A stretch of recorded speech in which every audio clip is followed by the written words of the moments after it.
All right. So hello everyone, and hello Jaya.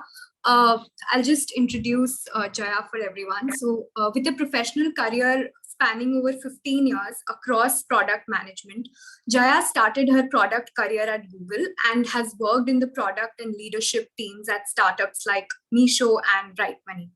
She currently runs her own product consulting company called Practical PM as Chief Product Consultant and is the co-founder of Pothi.com, a print-on-demand provider. She's a computer science engineer from IIT Kanpur and MBA from IIM Lucknow.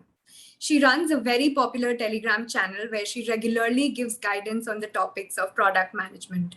We are pleased to have her back at her alma mater and have her talk to us about product management. A very warm welcome, Jaya. Over to you. Thank you, Dhanushri. Thank you, everyone, for joining. I know it's only virtual, but still absolute pleasure to be back at IML. I assume that probably if you are first year students, most of you have not been on the campus yet. So yeah, okay. I have seen a bit more of campus than you have. All right, let me get started. What I will do is I will use a Miro board for this session, and I am giving the link here in chat. So I'll share the screen, of course, but it is also available through this link. And any questions I ask or anything that you need to kind of comment on, you can use the board or the chat here. All right, and in general, like, feel free to ask questions in between. It's okay if we don't necessarily cover the entire thing, so long as, like, we get started and answer some of the questions. I guess that is good, and I'll of course give you the resources that you can follow up with.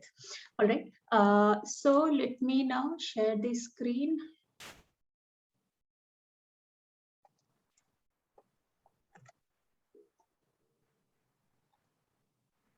Okay, as you can see, the first frame. Yeah, so just please start putting in your answers.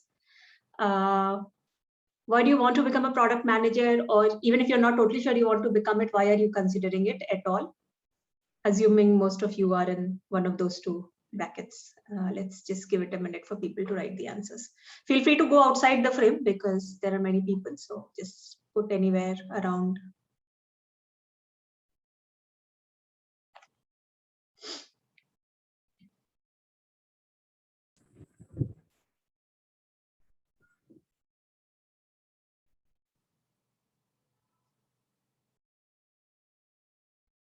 Yeah, copying might be a bit tricky, so feel free to pick up a sticky note from the sidebar, left sidebar, right here.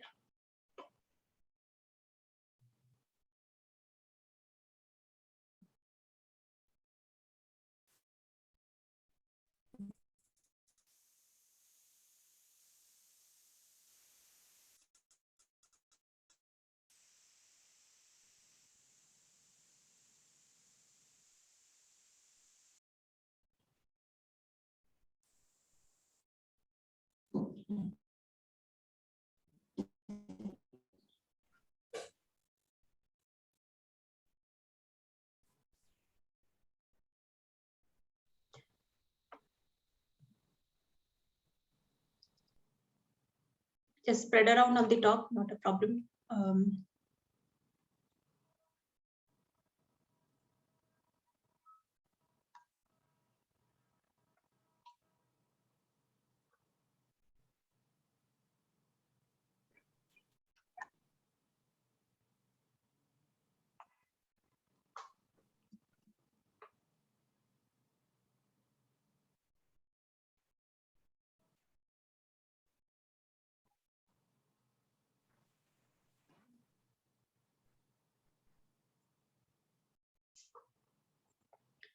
Okay, let's see if some of the answers have started coming. Thank you, whoever is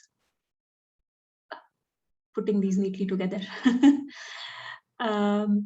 Okay, so manage broader aspects of product development lifecycle, having already been worked as a developer, enjoy resolving customer pain points, own a product, managing a technology product. I want to be the mini CEO of the product. I enjoy taking ownership of a product. Passion for technology. I am creative and structured, so there is overlap in required skills too. This one is what? Ownership, okay. Interested in bringing new tech ideas and lead them to completion. Love resolving end customer pain points. Want to make something that solves real life problems.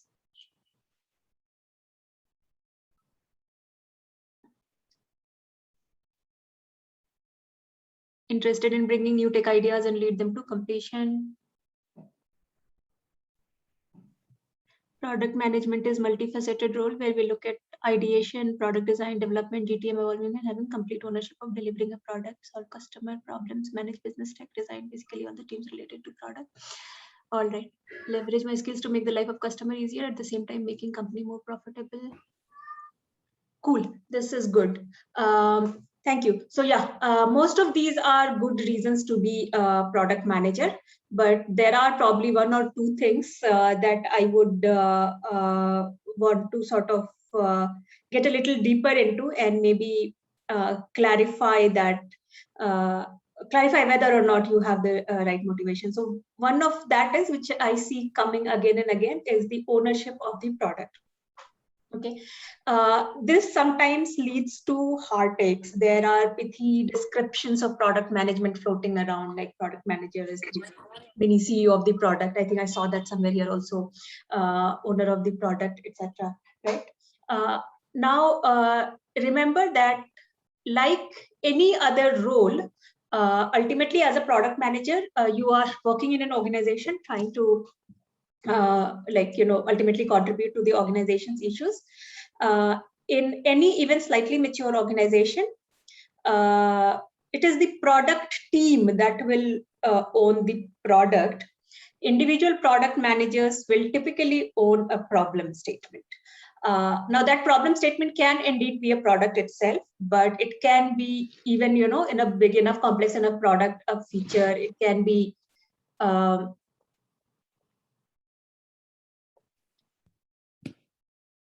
so it can really be any of these things and maybe some other variation of this. You may be responsible for a specific product, sure. You may even be responsible for a specific feature. If you are in a company like Amazon, you might be owning, I don't know, search quality for XYZ categories, right? You can be responsible for a specific metric. In a startup, you may be responsible for something like user retention. Now that may need you to work across different parts of the product, but again, your ownership is that of that metric. If it is a product that serves different user segments, or let's say there are different parts of the product that serve different user segments, then you may be responsible for a specific user segment. If it's a, let's say an enterprise product, right? And there are DIY small business customers, as well as there are enterprise, big enterprise customers who are more, whose accounts are more sales and support driven and stuff, right? And you might be responsible for one or the other category of users because their needs are different in terms of the exact features they will use, etc. Although it's ultimately the same product and the ultimate thing they're deriving out of it is the same, or some combination of this, depending on how. Sorry, is there a question or? Okay.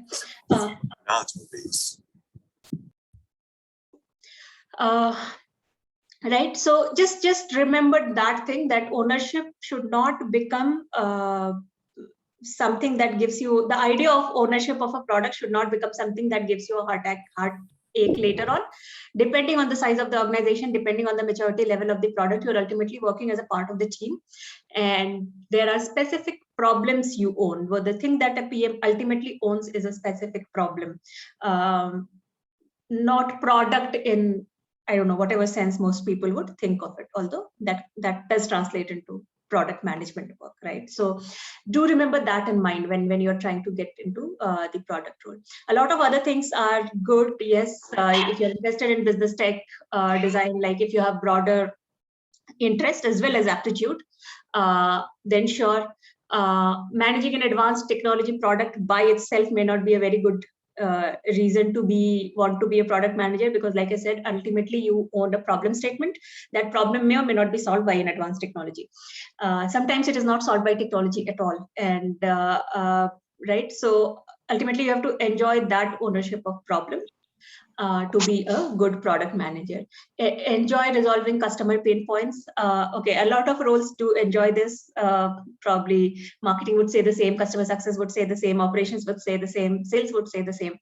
Now, as a product manager, your like area of focus will be much wider, in the sense that you have to take the customer inputs, but also marry it with all the other considerations you have. For example, one thing that a product manager has to do again and again is prioritization. Okay, so you saw customer pain point, but is that the most important pain point to solve for right now? Right. So if you are like a blind advocate for any of these things, you will give yourself a lot of grief as a product manager. Product managers end up doing ruthless prioritization. So just to summarize once again, you are the owner of a problem. You do whatever it takes to solve that problem, right? And that can mean technology, that can mean not technology, that can mean working with different teams, that can mean, I don't know, working on your own, that can mean owning a product, that can mean owning some little piece of product or just a metric, right? And it can mean advanced technology, it can mean no technology, it can mean anything in between. And etc. Depends on like where you are, what problem you're solving, what kind of company you are in, and even within a company, what exact part that it is that you own. I'll just stop here. Any questions right at this stage? You can also use chat, but if somebody can monitor chat for me, that will be super useful.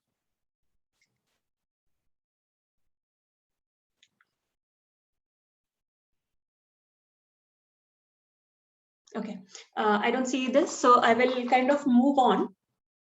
I had asked Dhanushri and team to get me a list of questions that people have, and I had specifically said that I will not answer how to get a PM role kind of questions, because I'm not the best person to answer that right now. So I got some very good questions, and what I've done here is sort of categorized them into different categories or different line of thoughts around product management, right? So one of the questions that was really the most fundamental basic is, what is product management? How to do product management? What are roles and responsibilities? So product management, like I said, is the ownership of a problem. Of course, from the product perspective, in the sense that if it is clearly a marketing problem, then marketers taking care of it. If it is clearly a sales problem, then salespeople are taking care of it. Product needs, by the nature of the role, product does not work in a silo of its own. By its very nature, to do the product right, you sort of have to take care of a wide range of things to do it right. And that's why this emphasis on owning a problem. How to do product management? What are the roles and responsibilities? As we go through other questions and other kind of things in the session, these will become clearer. Okay. The next set of questions were around product decision making. So decision making is a very, very important part of product management. You don't just execute, you kind of have to decide what is worth executing, what is not worth executing, what is worth solving, what is not worth solving, what to solve first, what to leave for later and stuff. So this decision making is going to be a very, very important part of any product manager's journey. And this is probably one of the things that separates you from the experience you have as a project manager, if some of you have that experience. People who have worked in services companies, again, this is a different kind of decision making and ownership that you have to take care of. So many times when I talk to people who have managed projects, like very complicated projects, very difficult ones, or worked in services companies, you're in like the requirement gathering may be a part of your job, but requirement definition is typically not, because the ultimate responsibility of the requirement lies with the client. And once that is defined, then your almost entire focus is on delivery, which needs a lot of work, but you are not spending your nightmare is not that, it may not solve what I intended to solve. Your nightmare is that it may not get completed on time, it may not have the right quality, etc. Right? But as a product manager, irrespective of where a specific project is, right, you can never kind of stop taking responsibility for that. So you can deliver the coolest product in very less time and without any quality problems, whatever. But if it did not solve what you had started to solve, and if that problem was not worth solving, as a product manager, despite doing everything else right, you would have failed, right? So that's the decision making piece, and a bunch of things here are kind of a part of that, right? So how do you take decisions in as a product manager?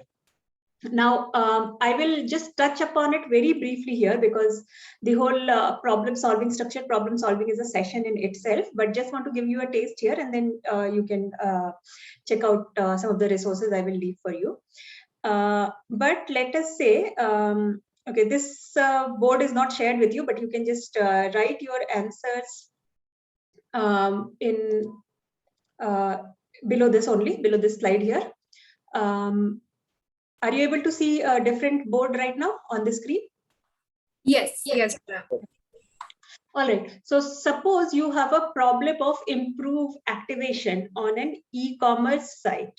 Okay, activation means that people who have installed the app, how many of them ordered at least one product within a day of installing the app? Okay, so if 100 people install the app, 40 of them ordered at least one product within next 24 hours, then 40% is your activation rate. And if your job is to improve this activation, you can take any like e-commerce company in mind. There are a bunch of them, right? Don't take Amazon or anything, because that's kind of, but maybe a bunch of D2C brands or any other e-commerce companies you can think of, and write down your answers here. What will you do? Sorry, I'll keep it here. Okay, I think the problem statement is simple enough. Improve activation for an e-commerce company.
Cool. So I guess most of you can see that a lot of ideas came within like barely a minute or two right here.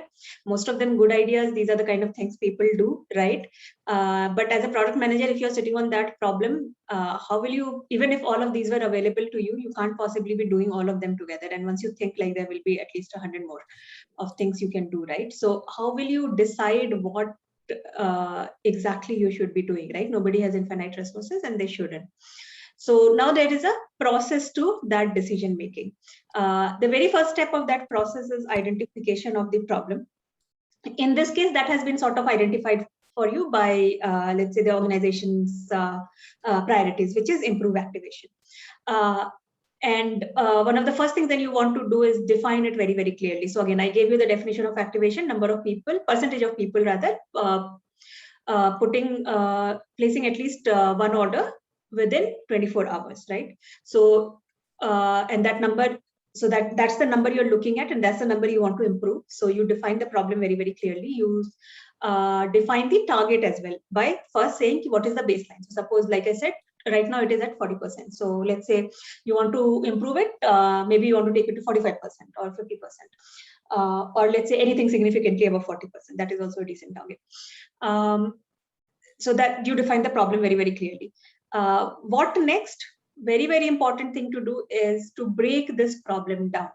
Right, there are different ways of breaking the problems, etc. I'll not get into the details here, but for example, typically for an activation problem, what I will do is I will look at the funnel of the users.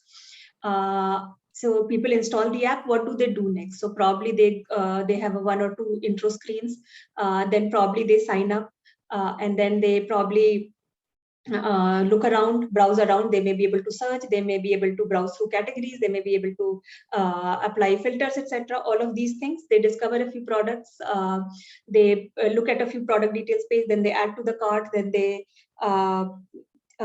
check out, then they try to check out, they may select a payment method, add address, etc., etc. So each of these steps you map out, and then you see what percentage of users are dropping off at this stage. How many people installed but never went beyond intro screens? How many people went beyond intro screens, looked at the sign up screen but never signed up? How many of them signed up but never viewed, let's say, even 5 products? How many of them viewed 5 products and still never added anything to the cart? How many of them added something to the cart but did not go to next step, right? So it's like it's called a funnel breakdown or a funnel analysis. You check where the drop off is happening, and depending on where and then you want to identify opportunities there, that hey, this is where the maximum drop off is and it seems like it shouldn't be that high. Can I do to reduce the drop off here so that the more people go through the next steps here? For example, you may just realize that a lot of people are not able to sign up in the first place, and then you go further into it. What is the problem? Maybe you have offered an email sign up, whereas most people are coming on mobile app, and they will be far more comfortable with a mobile OTP based sign up. Again, not getting into detail, but like here also you will further break down the problem, and then maybe you will, and then that's how you identify like one of the first leverages you have. If you really have a lot of drop-offs at that stage of sign up, and you realize that it is because I'm giving an email sign up option and not some other convenient sign up options, then that is the first thing you do. And as you will realize, it probably falls into none of these solutions you provided here, because the problem was elsewhere, right? So this is a very typical example of a product decision-making process. You define a problem, you figure out what problem to solve, you define the matrix, define the baseline, everything, you break down the problem. And then once you have at the smallest unit of a problem you have identified that is worth solving, then you go to the solution. At that stage, the solution may be very straightforward. Like if it is really a sign up problem, the solution is very straightforward. You may be seeing drop-offs at the time of between, let's say, people viewing products and adding to the cart. That may be a price problem. Again, there would be ways to kind of even further drill down on it. But if it is a price problem, it is something you will discover at a suitable stage. If it is a price problem, you will not see drop off at the sign up page, right? It will be at some other page where people realize that the prices are high. If people are looking for discounts, again, you will that is a problem that will show up at a certain stage in the funnel, not before, not after, and so on, right? So that is a typical product decision making process, right? Now let's look at some of the individual questions here. How does a PM prioritize different features that can be added to the product? I think that should be very obvious from here. What features you add is defined by what problem you're trying to solve. What is it that you're trying to move? You may have a very cool idea about the product, all these cool ideas here. You will not do them if they're not solving your problem. There's no point doing that, right? So always start from the problem statement. How does a PM start analysis of a product? Basically, what goes in the mind while beginning such a task? It would be great if the person who asked this is here and they can clarify the question, it will be better. But in general, you're not analyzing a product, you're analyzing a problem, right? Whether it is a product problem or whether it is a business problem that you're trying to solve through product, right? And like sort of, I gave an example of how to analyze for a product. If you meant something else, please speak up or chat or put your question here. Meanwhile, I'll go to some other ones. How to approach and develop a framework in defining the metrics that are frequently asked in PM interviews.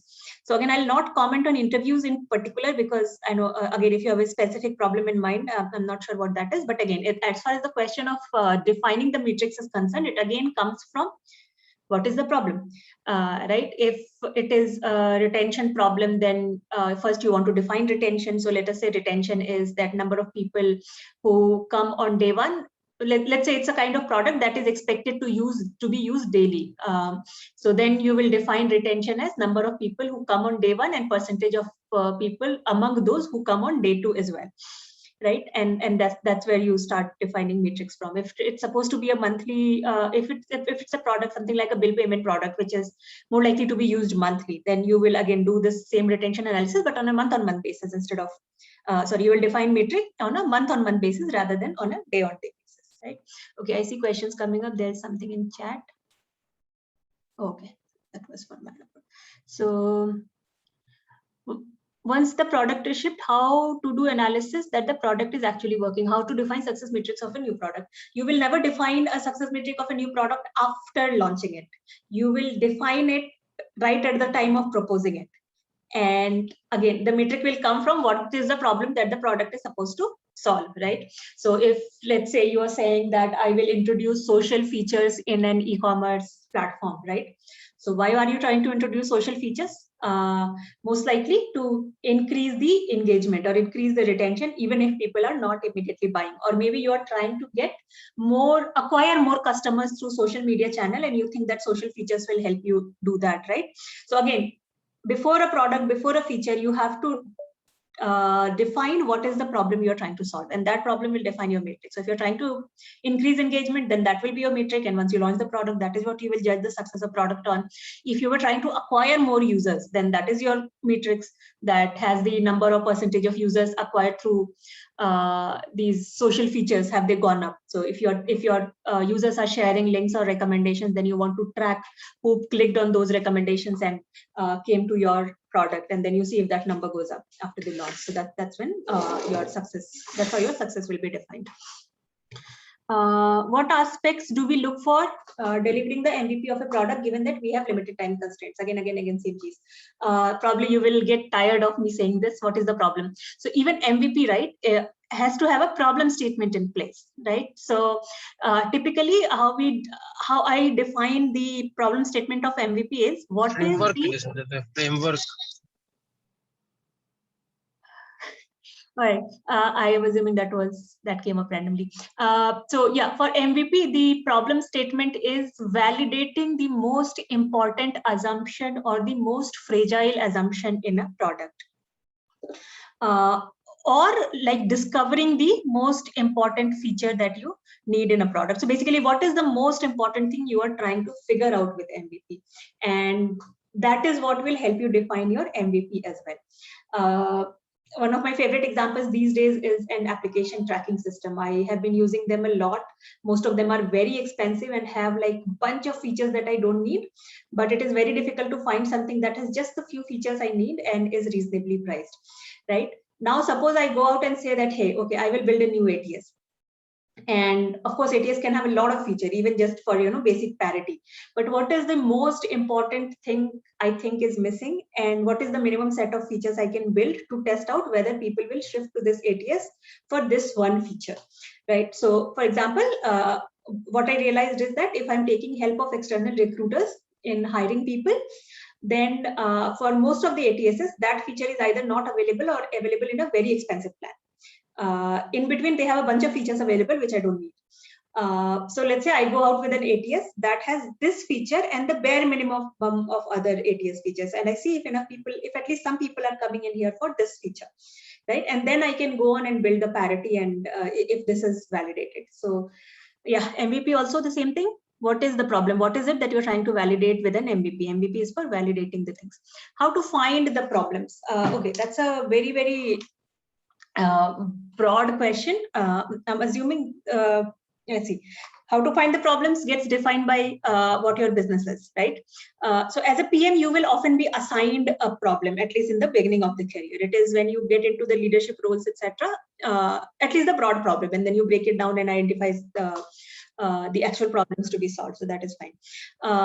When you are at a leadership level, etc., right? That's when probably how to find the problem in such a broad sense comes up. There, the product kind of has to be guided by what the business of the this thing is.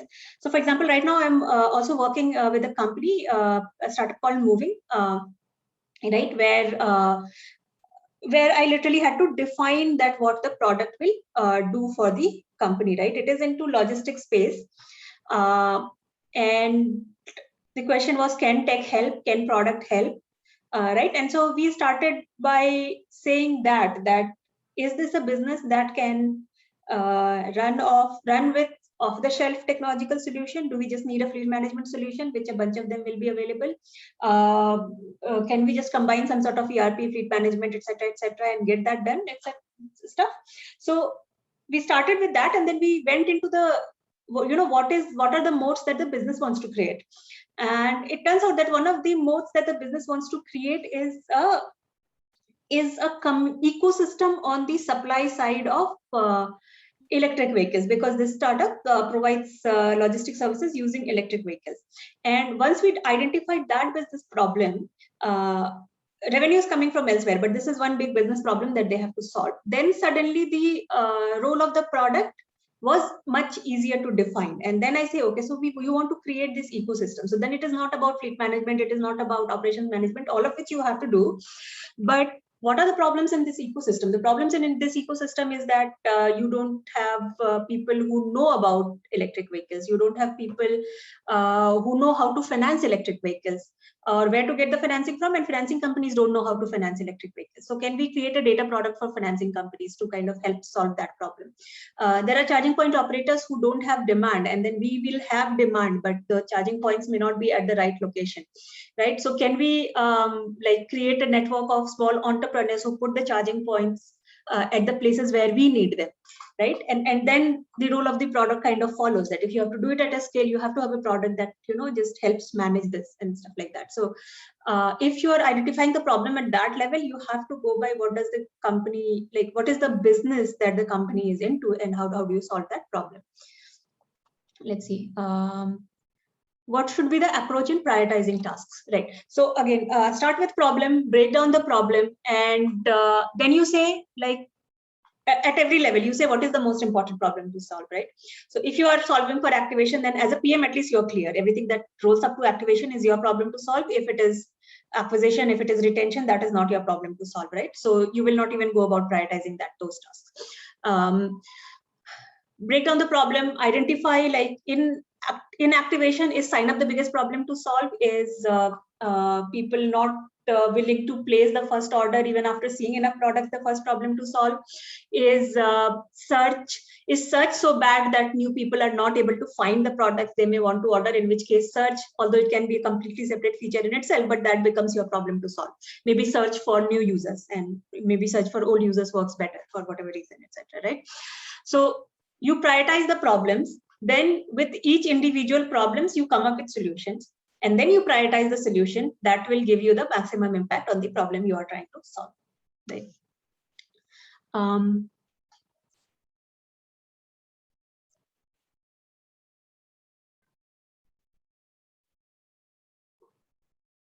Once the product is okay, what did I miss? Yeah, okay. Any tips for conducting user interviews trying to identify problems in a product? Okay, again, this is kind of a whole topic in itself, and I'm not a trained researcher, right? But some things to avoid are leading the users towards a problem whose solution you have in mind. That is the thing that most people do wrong. Typically, you have an idea in mind, you are in love with that idea, and you end up either very obviously or very subconsciously leading the users to identify that as the problem area and that as the solution that they want to see, right? So keeping that bias out is definitely most important. Don't go with the solution in mind when you're conducting user interviews. And then again, most of the user interviews will also start from a business problem, right? So I'll stick with activation. Your business problem is that not enough people are placing the orders, right? So let us say you see that people are looking at enough things, you have enough discounts, you have everything, but people are still not placing the orders. So you get together some potential users, people who dropped off at that stage, and you're trying to conduct the interviews, right? So then you start asking questions about what happened, what are you feeling, why did you not place the order, etc., right? And then people say something.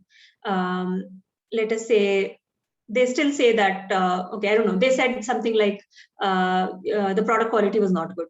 Okay. Now you can stop here and say, okay, I have to go back and improve the product quality. But as a good researcher, you will ask further, what do you mean by that? What do you think this product's quality is not good? Because on an e-commerce, people have not seen the product, right? So there's something on that page that is giving them an indication that the product quality is not good. And once you push that, you may figure out that that, let's say, photos, the way they are displayed for some reason are giving this impression that they are not good, or something in the description is kind of unconsciously triggering that this is not good, right? The other thing is when users ask for specific features, always ask them why they want to get this specific feature, because when they suggest a specific feature, they're often suggesting a solution. But ultimately, it is a problem that they have that needs to be solved, and the feature they have suggested may or may not be the best way to solve the problem. So that is another thing to keep in mind. Ask enough whys to go to the root of the problem and not just come back with a feature request. Right? Know the why behind the feature request, then solve it like any other problem you would have solved by breaking down, by looking at all possible solutions, and then see what is the best solution to that problem. It may turn out to be what the user had said, it may turn out to be not what the user had said.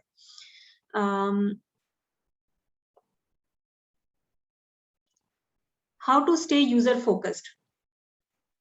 Okay, this is one of those things that where I will give a, I don't know, unpopular answer. What is user focused even mean? Users may want Moon. I will not give them Moon because that is not my business, right? So I don't think you need to stay user focused. That is an obvious thing to do when you are focused on your business problems, right? And the only thing to do here is not make assumptions about users based on what your business hypothesis is, right? So don't make an assumption that user has the problem because you have the solution or your business has the solution. That is pretty much the only thing you need to be careful about. Otherwise, like, why do you have to specifically be user focused? If it is not working for users, what are you, like, it will not work. It simply will not work if you're not user focused, right? Assumptions is what have to be avoided with about everything, right? You know, about users, about even your business. Sometimes you have a solution in mind, you assume that it is the best thing for your business. It may not be, right? So that's the thing. I mean, this user focused thing is overdone in today's times. Don't do obviously stupid thing. Don't make obviously bad UI. Don't hide a button for steps down the line when it is important enough and stuff. But other than that, like, if you're doing a good job as a product manager, if you're focused on problems, users are a part of that. You don't have to do anything extra so long as you are not making assumptions, right? Is there anything else here I missed? If anybody notices something, please tell me. Okay, cool. Can Firebase as an ATS? I have no clue. Type of customer research or test in product management and difference in reliability. This is an important one. So we often think of being like learning about users from actual user interviews, etc. And that is an important thing. But as a product manager, be aware that you can learn a lot about the users with your product data itself. Again, a session in itself, I'll leave you with resources, but there are different kinds of analytic solutions that an organization should have. And if you learn to read things like funnels, if you learn to break down the user behavior, if you track them well enough on your product, there is a lot that you get to know about the users from your product data itself. Right? What you have to ensure as a product manager is that the data is being tracked and analyzed properly. You may need a bunch of tools to be able to do that well. You need to have some idea of analytics techniques to be able to do that well. But yeah, apart from actual user interviews, etc., just remember that product data is a great source of user insights. How do product managers go about identifying problem to be solved? I think we discussed that. Mostly at a broad level, you follow the business. After that, you identify a problem and you break it down. That's how you figure out which problem to be solved. Does a significant part of a PM's time go in observing the users in their own environment to identify these problems? Depends. Like, you will not be doing this 365 days a year, but there will be stages in your problem identification when you may have to do it.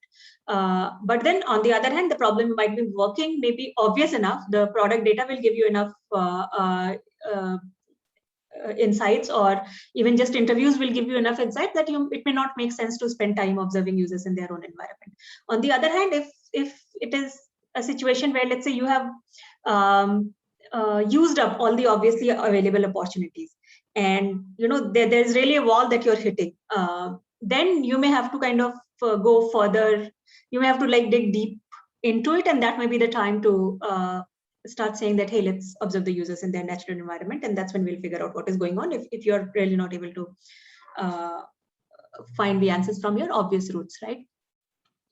Analysis of the product, type of customer research. How do PMs manage trade-off between simplicity and more functionality? Again, go by problem, go by problem, go by problem. How to approach and develop a framework in defining the matrix. Okay, this was done. Two different features.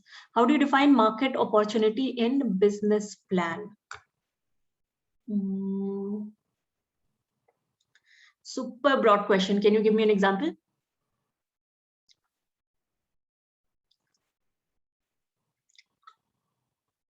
Okay, I'll wait for you to write. There is new one. What are the key consistent attributes a PM can carry across the domains or industries? Good one. Let me show you okay, while other questions are coming, let me take you to this. So, I've been saying this, you have to bring it all together and start by defining the problem, prioritizing the problem, then solving, and solving also includes prioritizing different possible solutions, and then follow up there, right? And these are the things I think product managers need to have at a broad level, right? This is something you need at every stage. One is the structured and clear thinking. This is not a skill that you can learn from any course or whatever. Part of it is personality, part of it is practice, and just learning from seeing people who do it well, practicing your communication, right, and doing things like those. Why it is important is because of this nature where you have to bring things together, right? A typical PM gets bombarded by all kinds of ideas, issues, problems, complaints, whatnot, in almost every day, right? Just kind of, given the kind of role, given the broad scope that it has, it is easy to just dump every problem in a product manager's lap. It is very, very important to stay focused on your problem statement and and your prioritizations, and you will not be able to do it if your thinking is not structured and clear. Otherwise, what happens is a lot of people just start jumping on every problem that is thrown at them.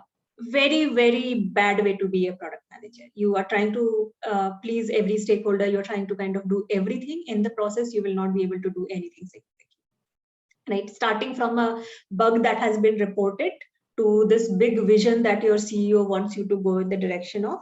You have to be able to keep all of that in mind and constantly prioritize and figure out what is the biggest impact thing, what is to be solved, what is not to be solved, structured and clear thinking, and then be able to communicate that to all stakeholders.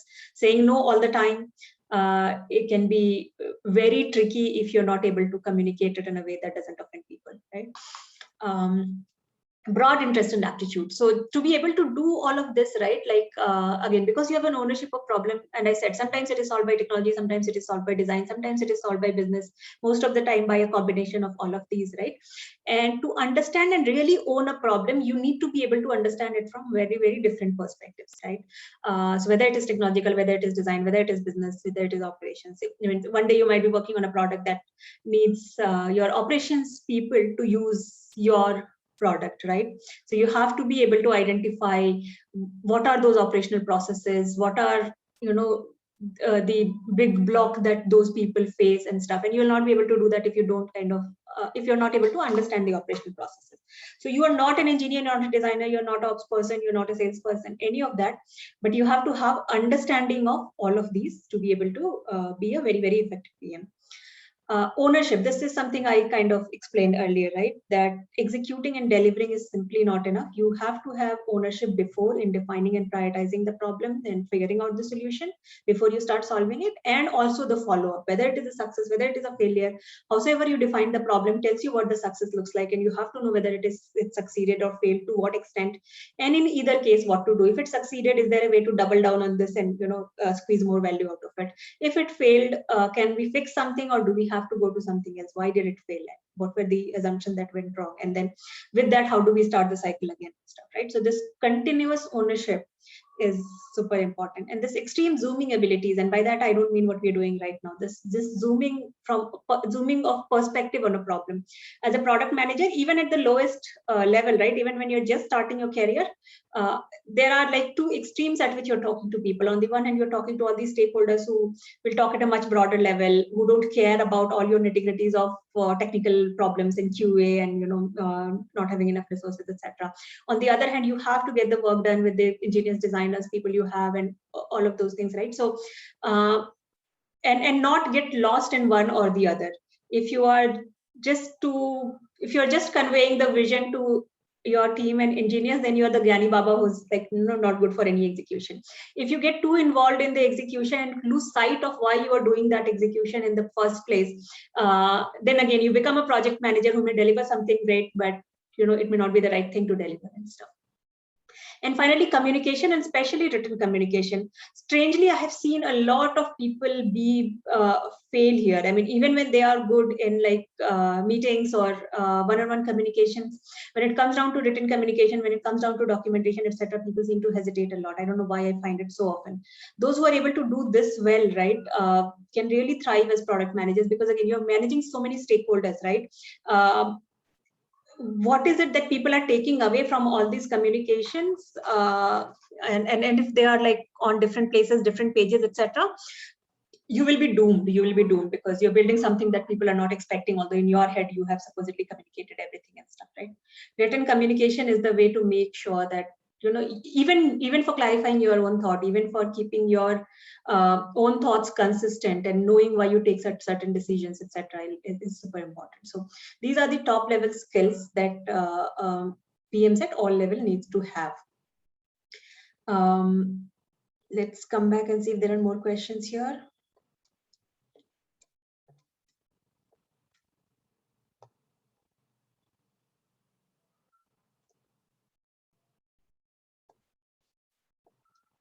Okay. All right. Okay, there is a question here, I think. How do we define goals and non-goals of a product? How to differentiate the two? What is a non-goal? I'm not totally sure. Can you clarify? What do you mean by non-goal? So this also I've not received any clarification. Is there anything in chat? No. Okay, how to motivate the team in achieving the goals, especially those who are new joinees or have less experience? Okay, this is not very specific to product management, although as a product manager, what might happen is you face this problem early on, and you face this problem with people who are not reporting to you, because you're essentially managing a team that doesn't report to you. It's a team of engineers, designers, etc., right? So typically, if it's a mature enough organization where all these teams have their own hierarchy clear, and you're like not the only one working with them, you will take their help. So if you have a tech lead in the team, you will take, so they will typically take ownership of bringing up to speed an engineer or whatever, right? So new joinees have less experience, typically will be handled by their own functional seniors or managers. If you're in a situation where that is not the case, then you sort of have to play some of that role, kind of bringing them up to speed in their respective stages. I mean, if you are in such a situation, you better have some of those skills, at least at a certain level, like not full level. Otherwise, you wouldn't want to accept a job in a scenario where you will have to deal with junior engineers if you're not even slightly technical yourself, right? You would want a job where an engineering manager is there in the place, and same with design and stuff. But if you leave out the new joinees and less experienced part, how to motivate the team in achieving the goals is a constant problem. When I say problem, every time I don't mean problem in the sense of something going wrong. It's basically a problem statement. It is, what is it that you're supposed to achieve, right? So motivating the team and to achieve the goals is obviously a continuous thing that PMs have to do. And again, made challenging by the fact that these are not the people reporting to you. These are not the people who look up to you as the functional expert in their areas. What works is really just regular, repeated communication of why we are doing what we're doing, right? You are bringing work to them. And you continuously have to communicate not only that the work should be done or these are the specific things specific people have to do, but keep repeating why of this. In one of my jobs, where as it happened that I was not only working as a PM, but I was also managing a team of people who were neither product managers nor actually engineers or designers. They were content folks, they were operations and education folks and stuff. But with both those kind of things, so people who were directly reporting into me, as well as people who were part of independent operational organization, but part of my product team, I used to do this weekly meeting, which was not them giving me update, it was me giving them updates. And I use that time to constantly reinforce what are the things we are doing, what are the things we are changing, and why of everything. In product, and especially if you're in a startup kind of a situation, one of the biggest problem in keeping people motivated is constantly changing priorities and this need to move fast and stuff, right? And when people have to do it, when they have to leave something that they were working on and stuff, right, the possibility of demoralization is very, very high. And the only counter to this is constantly telling them why, because they are not always exposed to all the discussions that you are a part of, right, where these decisions are being taken. So take that upon yourself to sort of keep communicating that apart from the actual task, etc. That is the biggest weapon you have in your hand of motivating people, and basically make them feel that what they're doing, even if they have to change, even if they have to drop, even if they have to do something which is otherwise demoralizing, it is for a greater cause, so to say. And that greater cause is company's direction or company's goals or the product goals. Is coordination among different teams a large part of product management? Large or small, any job of product manager, what part is large, what part is small, depends on what company, what team, what exact project, and what stage of the project you are in, right? If you are in a big company and specifically you are in, let's say, you are in a big e-commerce company looking at the supply chain piece of product, yes, you will almost definitely have to spend a lot of time coordinating with different teams.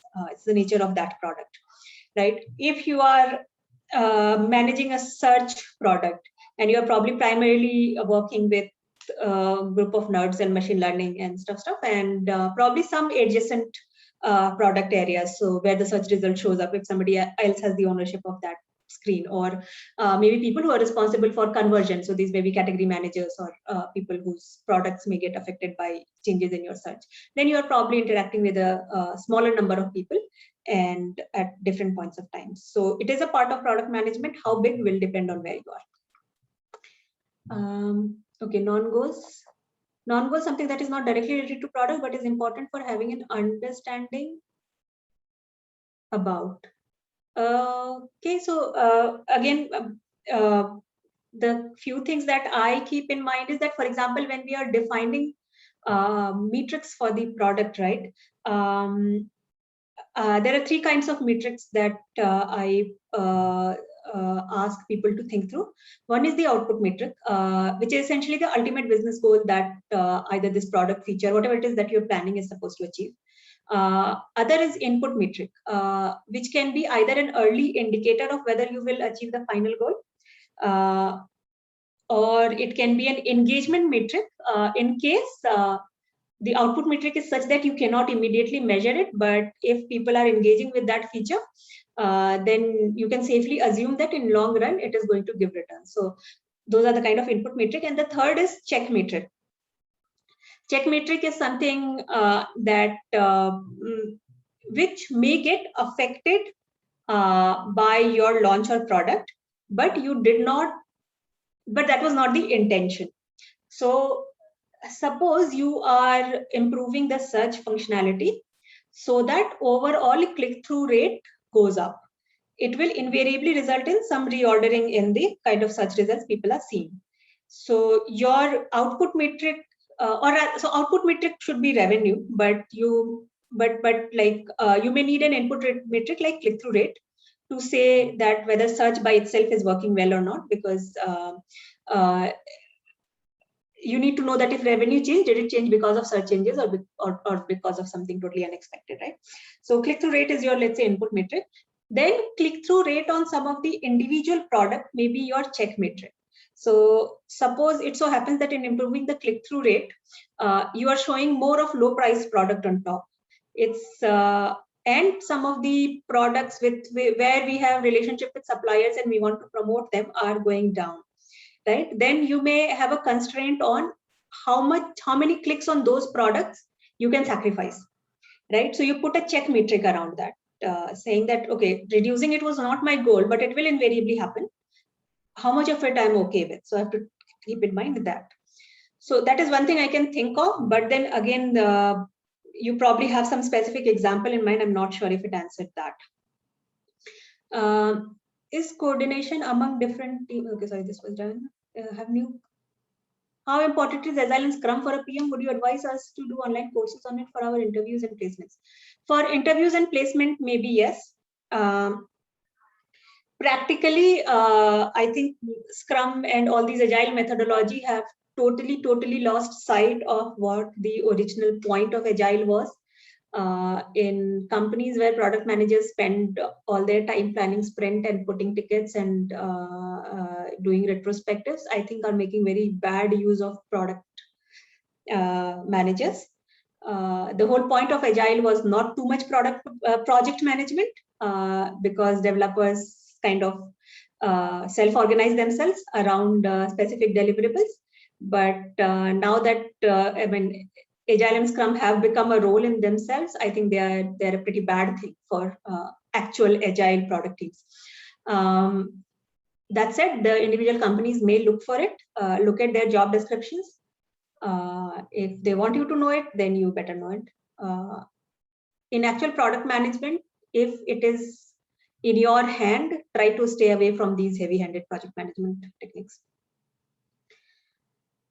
Can I make a transition from non-IT to product management? Short answer, yes. Long answer, short answer, yes, but no guarantees. Depends on what opportunities come your way and how you tackle them. Long answer will need getting into individual these things. Probably you can connect with me later.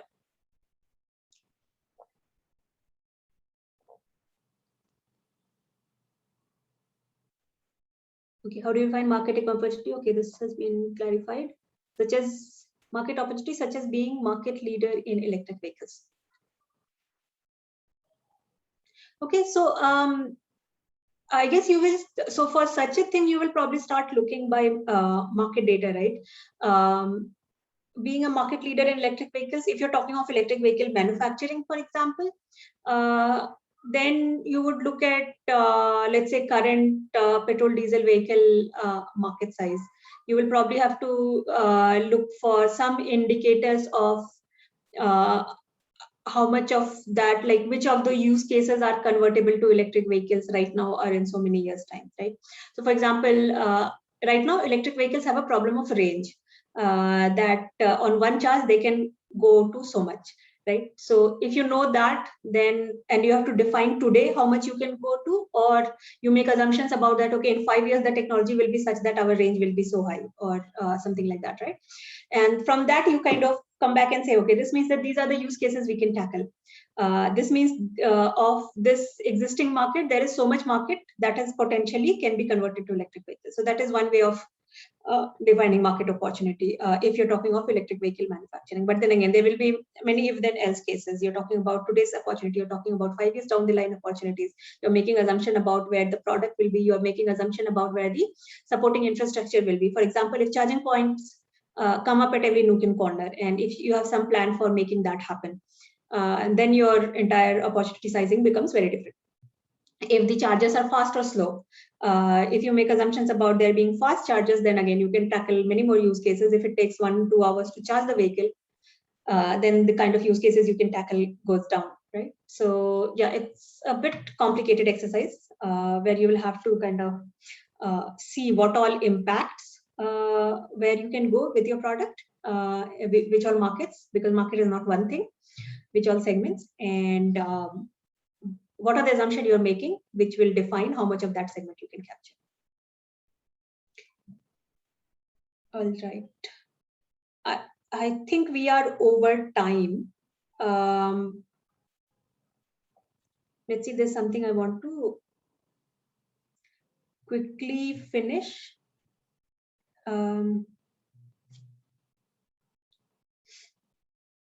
Okay, what are the areas of study to focus on as a PM? It's just everything you learn can help you as a PM. In very specific skill terms, I think some understanding of technical tech design and analytics go a long way. I usually hire entry-level PMs from analytics background, or if people who want to switch from engineering or design, although I haven't gotten many people from those areas switching, at least not recently. How to gain trust of tech team members when the product manager is from a non-tech background? Please ask this to me separately. I kind of also have to ask you a question about why do you want to be a product manager if you're from a non-tech background. So the skills that you have is what you have to kind of use to make the role work. How to align work and ops to product management? I guess go work for a product that is meant for people like you, so that you have been in your user's shoes, and that can be helpful. Okay, there was this one question which fascinated me. In this world of digital product, am I at a loss if I'm fascinated with tangible physical product design? Are you at a loss is something only you can say. What I can say is no, there is nothing wrong. The world very much needs physical product design. If that's what you're fascinated by, go out and look for opportunities there. If you want something in between, then today's world is so much about IoT devices, right? Which kind of marries the digital and the physical product worlds. So that is one place you may want to explore. If there is again anything more specific, you can contact me separately. All right. Now I'll leave it here. If I do have another some more time available, so if anybody wants to stay on and ask more questions, I'll be happy to answer them. But formally, I would kind of close this here because time is over. These are the resources basically that I have put together. So all the kind of things you kept hearing me say: problem definition, problem breakdown, solution, prioritization, what to do with ideas, blah blah blah. Most of these are covered, even MVP. So the second series, Bare Bones for Practical PM, has specific episodes on what to do with ideas, how to define an MVP, etc. So you can go through them. These are my contacts, and join this Telegram group if you haven't already. Ask questions anytime. And finally, there is a one question feedback form here. Please just fill that up. And also please let me know even here or wherever anything about the session, what worked, what did not work. That will be super helpful. So that's it, I guess. Yeah, thanks a lot for this session, Jaya. I think I really liked how you said that instead of owning products, we own problems. So that kind of gave a new way of thinking about product management, and the whole approach of structured thinking by thinking of the objective first and then building features, setting matrix. So that was very helpful as well. And yeah, I think this session would be quite useful as a primer to the first year, especially who are about to prepare for product management careers. So yeah, thanks a lot. If anybody has any other questions, yeah, Jaya is available for some more time. You can ask her. Yeah, thanks a lot. Stop sharing.